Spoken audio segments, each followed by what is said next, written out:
Hi guys, welcome back to my YouTube channel. So we are busy hiking. I don't know why I thought this was a good idea. I even brought Oli, and my child has been suffering. I need him to come and tell you guys that he's been suffering. Hi CJ. That one is not suffering. He's on someone's back. The whole way.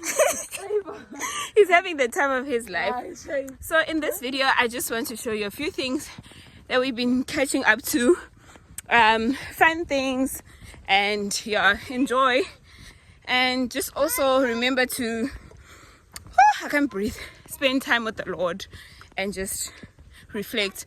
If I have time, I'll also reflect on this hike and tell you what I also learned while doing this. Here are my colleagues. There's Ollie on someone's back having a nice time. Can I get my bag? It's a lot. Look at this. Hi guys, I'm actually sweating. It's just that I can't feel it. It's horrible. Hi guys, I'm back. So I just wanted to do a few reflections on the lessons that I've got from hiking. Some of them are definitely from my colleagues, but yeah. The first lesson that I got is that I'm also looking at my notes, because as soon as I finished the hike, I just had to do the notes so that I can get it fresh out of my brain. I think I'm a little bit sunburned, but it was worth it. So you can do it alone, but you need help, because sometimes you get tired and people will help and motivate you. So basically what happened is that I was supposed to go to the hike alone. Then obviously mommy, I wouldn't call it mommy guilt, but mommy hit me that actually I haven't done something with my older son in a while. So then I thought, okay, what I'll do is I'll take him with me.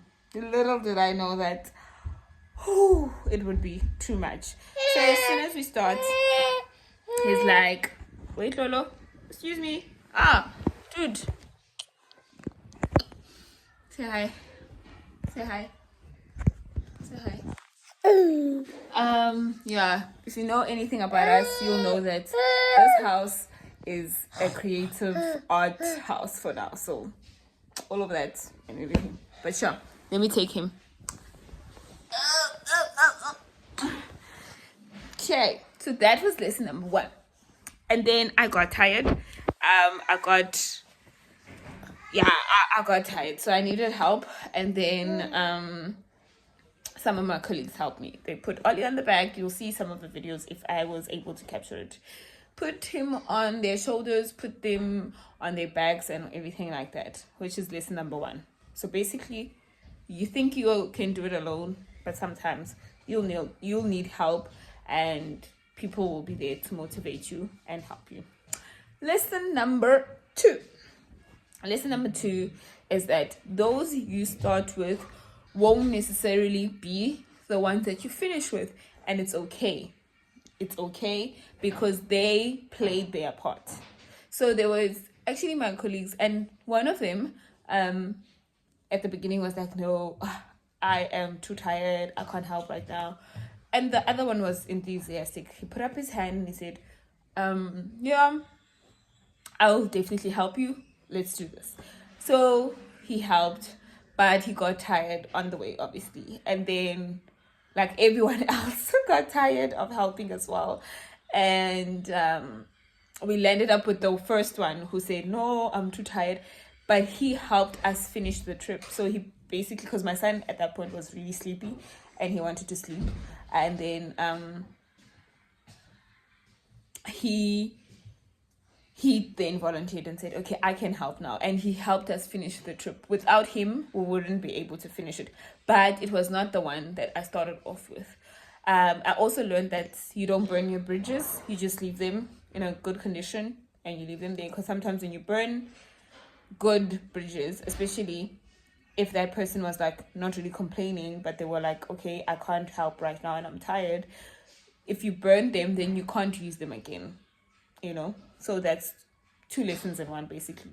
That those you start with won't necessarily be the ones you finish with, and it's okay for that to happen. Like, you don't have to panic, you don't have to feel like people should be accountable or whatever the case may be. Okay, let me open my notes again.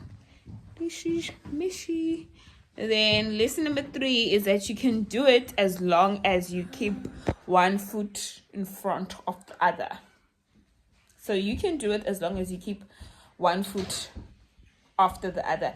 There were moments where I was like, I cannot go on any longer. Like, it's painful, it's too high. And excuse me, what is this bush in front of me? Like, or what is this tree in front of me? But all I had to do was put my foot in front of the other, and I would just be in motion. I would be moving. I would be able to go through that hard place. And then another lesson was,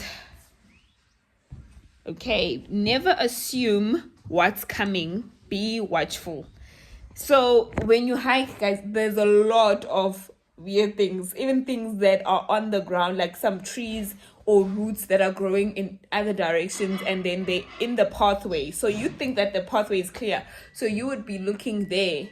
But now I learned that actually no, you must watch where you're going. So never assume that maybe even your friends are your friends. Like, don't assume that people are walking where you're walking and it's all clear and it's all well, like that there's alignment when there is not alignment. You must always just check where you're at and check, let's say, even with your friends or what you are doing, just to make sure that you never assume that, okay, there's nothing, it's clear here, and then next thing you're tripping up and you're falling, let's say financially, in relationships and all of that.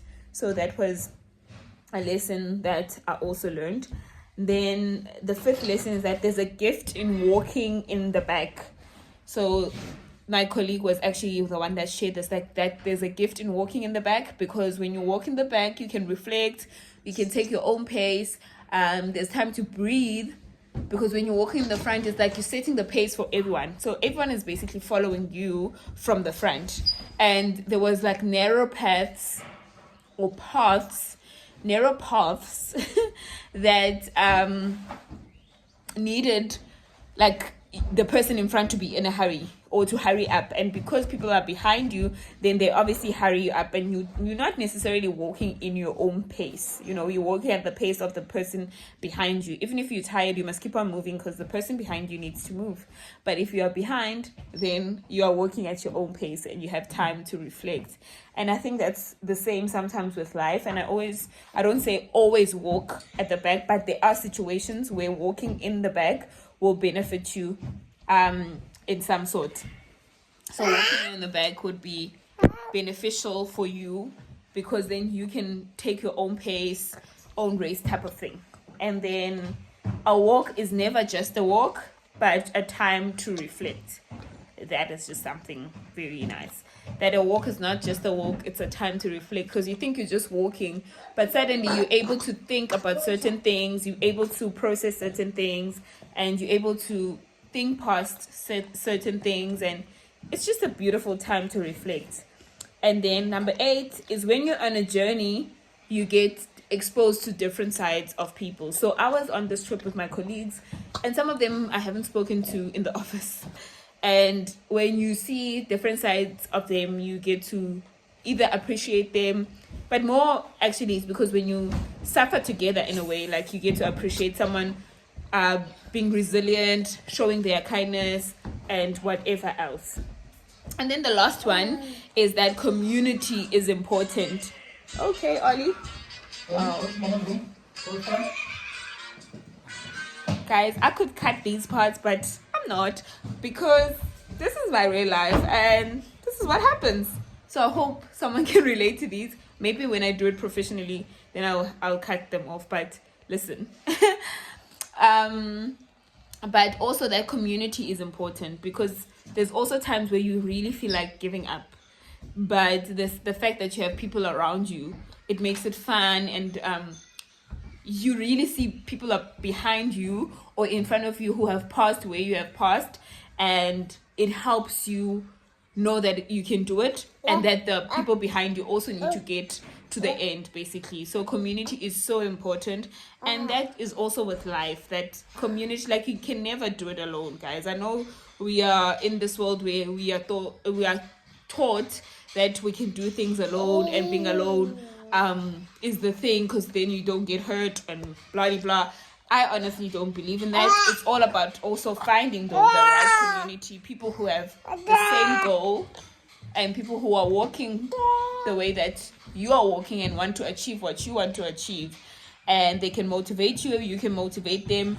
And also we were able to share a lot of snacks on the way, because sometimes you will pack a snack and you think this will be enough, or that you'll need it, and then you don't need it, but your partner needs it, or your colleague needs it, or the person you are with in a journey needs it, and then you share with them. So it was the same, because at some point we needed sweets and our colleagues gave us sweets, and we shared whatever that we could share, so that the next person could also have energy, so that they could have a drink and relax. So basically those are the 9 lessons that I got from hiking. Tell me if you've ever hiked before, and what did you learn from hiking. See you on the next video.